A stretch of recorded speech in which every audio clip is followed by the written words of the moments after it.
Let's start talking about diffusion now. So there's two types of diffusion that we have to know. The first one is relocation diffusion. This is the more simpler one. This is when something, it could be a person, an idea, a culture practice like a religion, a taboo, or a value. It could even be a physical object. It's just something that is moved from place to place. So I have my water bottle with me. I can diffuse my water bottle through relocation diffusion if I go from Florida to Georgia. It's moving from place to place. It's not necessarily growing in popularity, but its geographical prominence is changing. Now, if I'm the only one with this type of water bottle, the geographical prominence isn't expanding because it can only be in one place at once. But sometimes we could see an idea or maybe a culture practice like a religion expand in its geographical prominence. Not expand in popularity, but expand in where it's located throughout the world as people migrate or people trade.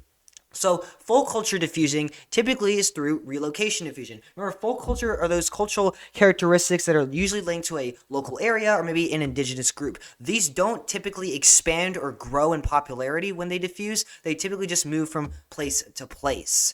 So another example of relocation diffusion is Buddhism, as it historically spread to Central and East Asia along trade routes and migration. So how it diffused is it just grew in geographical prominence as people moved across Asia and brought Buddhism with them. They didn't convert other people, they didn't try to grow it in popularity per se, but they brought it through trade routes and migration and they moved to new places, bringing Buddhism technically to those new places.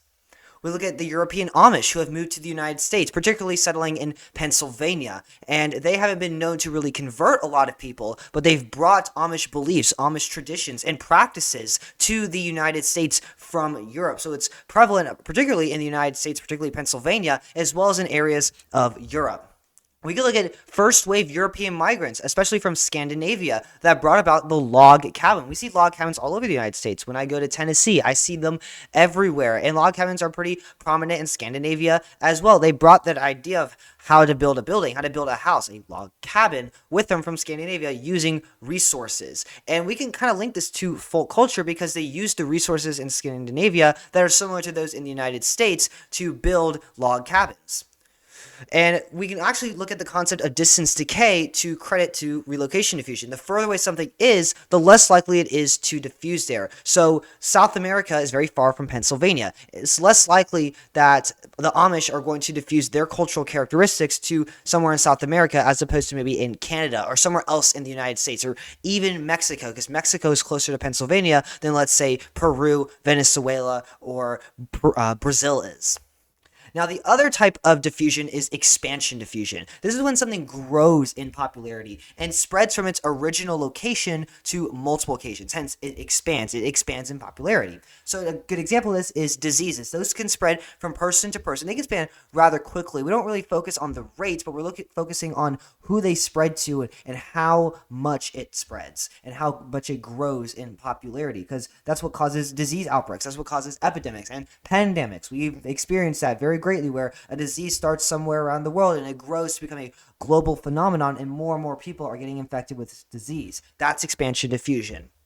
Now, there's different types of expansion diffusions. The first one we have is contagious diffusion. This is the more simpler, broad term. It's the rapid spread of an idea or trait outwards from its origin. So the flu, the vid, you know what I'm talking about, and other diseases typically start in one place. Like the vid started in Wuhan, China, and it spread across the entire world. It spread outward.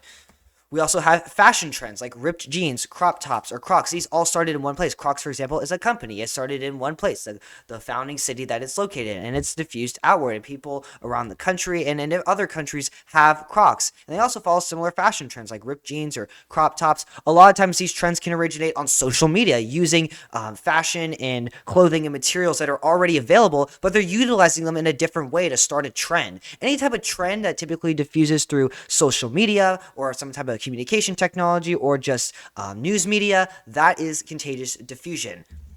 We can look at Stanley Cups as an example, or just the Ice Bucket Challenge. These types of things. Minecraft is a great example of contagious diffusion because that spread through the internet and it reemerged in about 2016, 2017 through social media, particularly YouTube. Anything relating to pop culture like Starbucks, rap, Taylor Swift, Chick-fil-A, any type of slang vocabulary, or video games. These all diffuse from contagious diffusion.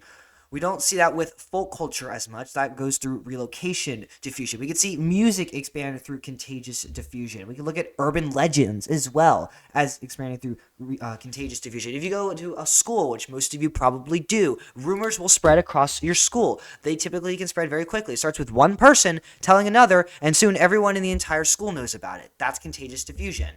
We look at political campaigns as well as a type of contagious diffusion. The next type is stimulus diffusion. And this is where an idea or an object or something goes to more people and more places, but it's adapted. It changes by the other cultures that acquires this trait, but it maintains its basic principles and ideas. So let's look at some examples to kind of hone this in. The first one is vegetarian McDonald's in India. So McDonald's started in the United States and it's diffused to many countries throughout the world. It's gone to India. However, in India, cows are sacred. They don't eat beef in India for the most part. So they put in vegetarian options and a lot of vegetarian burgers, like the Mekalu Tiki burger, which is potato based, instead of having beef options. We can look at yoga as an example of stimulus diffusion. Not everyone practices yoga the same way. There's many different types of yoga exercises and practices that you can do. We can look at pizza as well. Pizza, which originated in Naples, Italy, has diffused greatly. We have different types of pizza, like New York style, Chicago deep dish, Hawaiian pizza with pineapple on it. And I've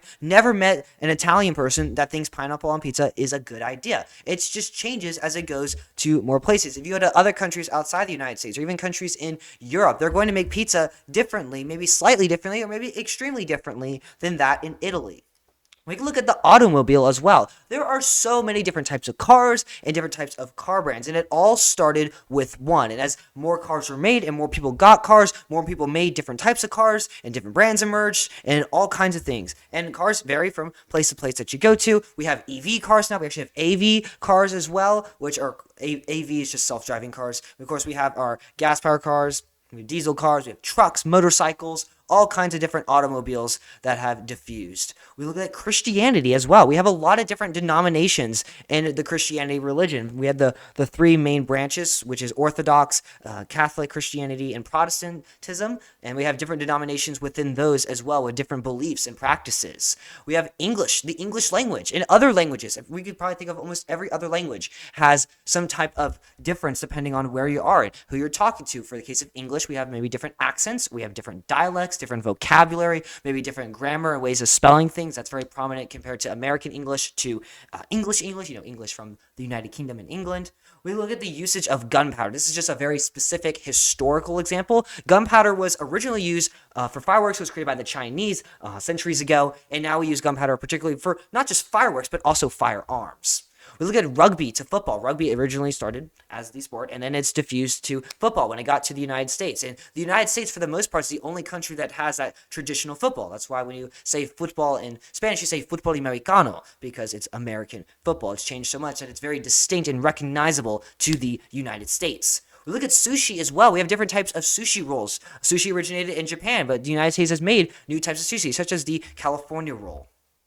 Now, the next type of diffusion we have is hierarchical diffusion. And this is when an idea or a trend spreads from a source of high influence, a high order, a hierarchy, maybe like a king or an urban area, to low influence, such as a low order, a peasant, somewhere down at the bottom of the hierarchy, or maybe a rural area, spreading from urban to rural areas. We've seen that in various cases, particularly with technology and transportation. Hierarchical diffusion is top down. It goes down the hierarchy. So, for example, Christianity and the Roman Empire, it went from urban to rural. We saw the major urban cities with the rulers adapt Christianity and utilize it and promote the values in the urban areas, and it spread across the entire country to the rural areas. We look at cloud computing, which has started in major businesses like Amazon Azure, and has gone to many small businesses using cloud computing in various forms, actually. So we can maybe get a touch of stimulus diffusion here, that they utilize cloud computing a lot more in smaller businesses than larger businesses, and that's hierarchical diffusion. We see hip-hop, which originated in urban areas like New York City, for example, and has become prominent in rural areas as well. We look at Hollywood films and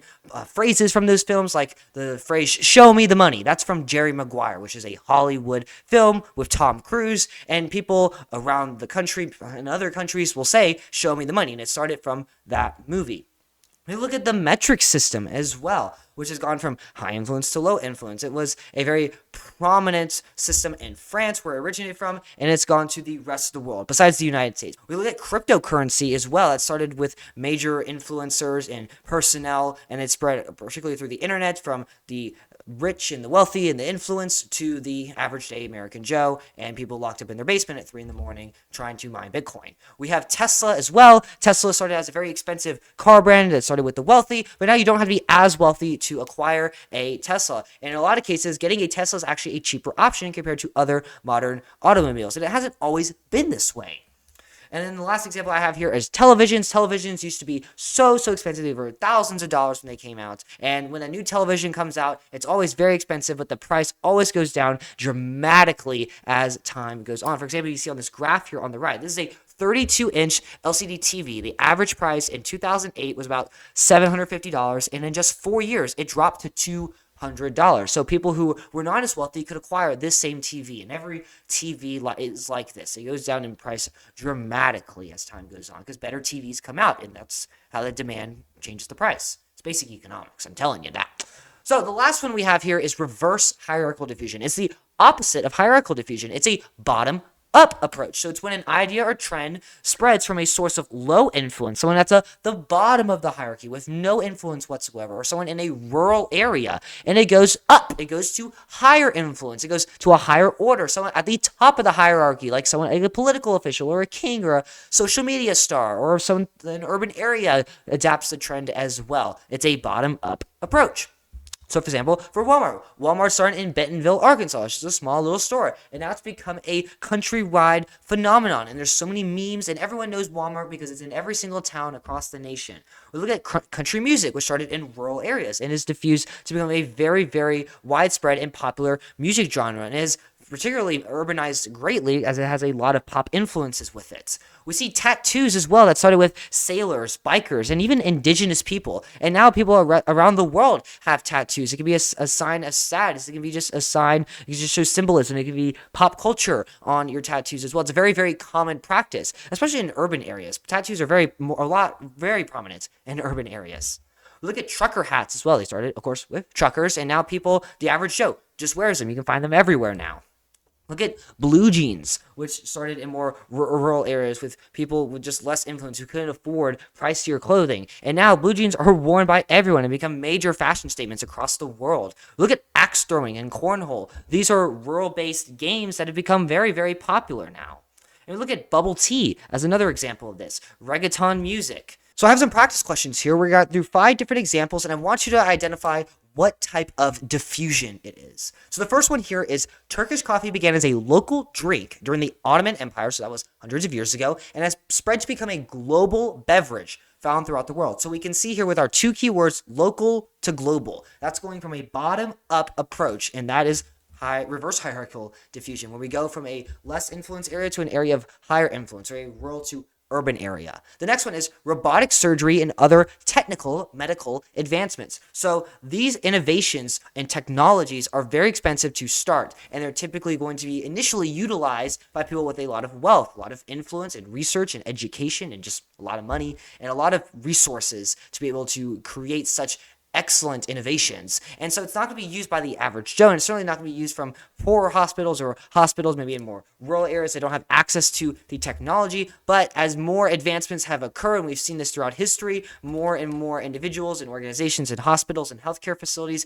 can access these resources and these advancements. And that's going to be hierarchical diffusion, which is a top-down approach. The next one, Jewish diaspora to Israel from Europe after World War II. So what we're talking about here is after World War II, a good proportion of the Jewish population in Europe left Europe and went to Israel following the war and the dangerous Holocaust. So what type of diffusion this is? This is relocation diffusion. And the good hint here is that we're talking about people relocating for one, but the idea isn't growing in popularity. And that's a key characteristic of expansion diffusion. The next one, spread of African blues via the Atlantic slave trade.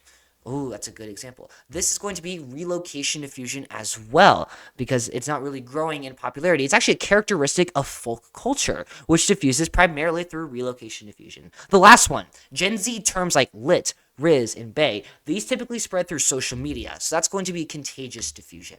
Thank you so much for watching. Please like and subscribe. It really does help me out, and it costs $0. I have some free resources for you in the description down below if you'd like to use them. If you have any AP Human Geography related questions whatsoever, don't hesitate to leave a comment down below the video or send me a message on Discord. I'll see you guys in the next video, though. Adios.